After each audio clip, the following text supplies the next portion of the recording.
দেখো আমরা ভোগ করছি।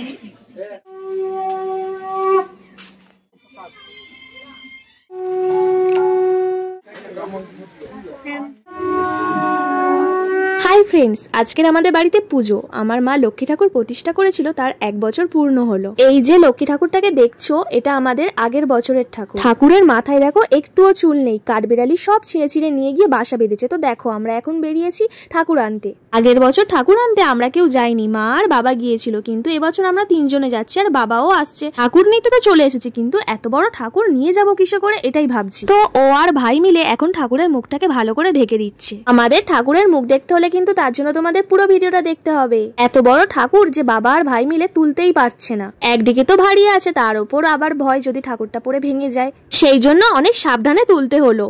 দেখো এখানে ঠাকুর নিয়ে যাওয়ার জন্য তো টোটো চলে এসেছে, কিন্তু পড়েছি আর এক ঝামেলায়। টোটোর মধ্যে ঠাকুরটাকে কিছুতেই ঢোকানো যাচ্ছিল না, অনেক কষ্টে শেষমেশ ঢোকানো গেল। আমরা তো ভয় পাচ্ছিলাম যদি মাথাটা ভেঙে যায়। তো আমি বসার চেষ্টা করছিলাম, আমি বসতে পারিনি, ভাই বসে গেল। বাবা আর ভাই মিলে ঠাকুরটাকে নিয়ে যাচ্ছে, আর আমি আরো স্কুটি করে এসেছি। দেখো এবার আমি আলপনা দিতে বসে গেছি। বাড়ির পুজোতে আর কোনো কাজ করি আর না করি, এই আলপনা দেওয়ার দায়িত্বটা আমার বরাবরই থাকে। আর আলপনা আমি একা দিইনি, আমি আর বোন দুজন মিলে দিয়েছি। সকাল সকাল তো মা ঘুম থেকে তুলে দিয়েছে। এখন আমি স্নান করে যাচ্ছি ঠাকুর ঘরে। এখন আমার মেলায় কাজ। দেখো মা ভোরবেলা উঠে কত ফুল এনেছে, এখন এই ফুলগুলো আমি সাজাবো। বাবা এখন মা তারাকে জবা ফুলের মালা পরাচ্ছে, আর আমি ফুলগুলো বার করে ঠাকুর ঘরটাকে খুব সুন্দর করে সাজিয়ে নিচ্ছিলাম। তারপর দেখো তুলসী মঞ্চটাকেও আমি কত সুন্দর করে সাজাচ্ছি।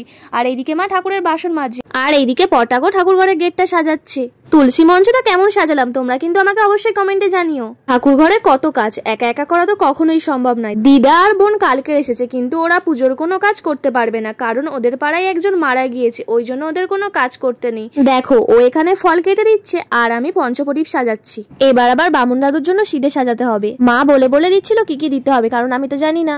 এদিকে আমি জোগাড় করছি, আর মা ওইদিকে ঠাকুরের জন্য ভোগ রান্না করছে। সব আমাদের একা একা করতে হচ্ছে, কেউ আসেনি একটু হেল্প করার জন্য। তারপর দেখো বামুন দাদু চলে এসেছে, তো আমাকে বলে দিচ্ছিল কি কি করতে হবে। তো দেখো এখানে ঠাকুরের জন্য মা পায়েসের ভোগটা বানিয়ে দিয়েছে। এত গরম যে আমি একটা কাপড়ের মধ্যে করে বসিয়ে রাখলাম। তারপর দেখো এখানে দাদু ঠাকুরের হাতে চাঁদমালা দিয়ে দিল। ঠাকুরের হাতে তো আমি একটা পদ্মফুল দিয়ে দিয়েছিলাম। এই যে পদ্মফুলটা ফোটাচ্ছি, এটা আমি দেবো ঠাকুরের ঘটে। আমি যতটুকু পেরেছি ততটুকু গুছিয়েছি। তারপর দাদু আসার পর দাদু যা যা বলছে আমি তাই তাই করে দিচ্ছি। তো এখন দেখো ঠাকুরের হাতে আমাকে এই লাল কাঠটা বেঁধে দিতে হবে। ঠাকুর ঘরটা কিন্তু আমি একাই সাজিয়েছি, কেমন হয়েছে তোমরা কিন্তু অবশ্যই কমেন্টে জানিও। তো এখানে আমার মাকে হেল্প করার জন্য আমাদের পাড়া থেকে বৌদি একমাত্র এসেছে। তো এখানে দুজন মিলে দেখো ভোগ রান্না করছে। তারপর দেখো পটাকার ভাই মিলে এসেছে দ্বারঘট বসাতে। আর এই গেটটা কেমন সাজিয়েছে তোমাদের কিন্তু আমি এই ভিডিওতেই দেখাবো, তার জন্য কিন্তু তোমরা পুরো ভিডিওটা দেখো। তো এইদিকে মা চলে এসেছে রাধুনী ঠাকুরকে সিধে দিতে। আর এই সব ভিডিও কিন্তু আমার বোন করেছে, আমি একদম টাইম পাইনি ভিডিও করার। এইদিকে দেখো রান্নার জোগাড়ও প্রায় শুরু হয়ে গেছে। এবার দাদু পুজো করতে বসে গিয়েছে। সবার প্রথম অঞ্জলিটা আমিই দিলাম। আমার ঠাম্মা আমাকে বলছিল শাড়ি পরার জন্য, একেই তো গরম, তার উপর শাড়ি পরলে আমাকে আর দেখতে হতো না। আর আমি তো শাক বাজাতে পারি না, তাই আমার বদলে ও শাক বাজিয়ে দিচ্ছিল। অঞ্জলিটা দেয়া হয়ে গেলে তারপর আমি ড্রেসটা চেঞ্জ করে নিয়ে নতুন জামা পরেছিলাম। এইদিকে দাদু আরতি করেছিল, সেই আরতির তাপ নিচ্ছিলাম। তারপর দেখো হরিনামের দল চলে এসেছে, এবার হবে হরিনাম।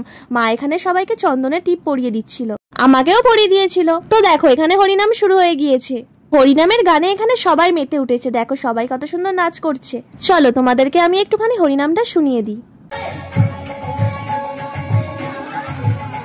তো দেখো এখানে তো খাওয়ার ব্যাচ বসে গিয়েছে। এটা ছিল ফার্স্ট ব্যাচ, আর এটা যেটা দেখছো এটা সেকেন্ড ব্যাচ। আমি আর বোন এসেছি এখন ব্যাচ বসেছে কিনা দেখতে আর ভিডিও বানাতে। আর আমাদের সাথে কিটিও এসেছে দেখতে। তো তোমরা কিন্তু এবার দেখে বলো আমাদের গেটটা কেমন সাজানো হয়েছে। বোন ভিডিও করছিল, কিন্তু গেটটার পুরো ভিডিও তুলতে পারেনি। আমি তো দেখিনি প্রথমে, তো এডিট করার সময় দেখলাম। তো দেখো এখন কিটিকে খুঁজেই পাচ্ছি না, ও কোথায়। ও তো ছাড়া পেয়ে বেশ ঘুরে বেড়াচ্ছে, এত লোকজন দেখছে আর খুব মজাই আছে। তো দেখো ওকে খুঁজে পেয়েছি, এখন ওকে ডেকে ডেকে নিয়ে যাচ্ছি বাড়িতে।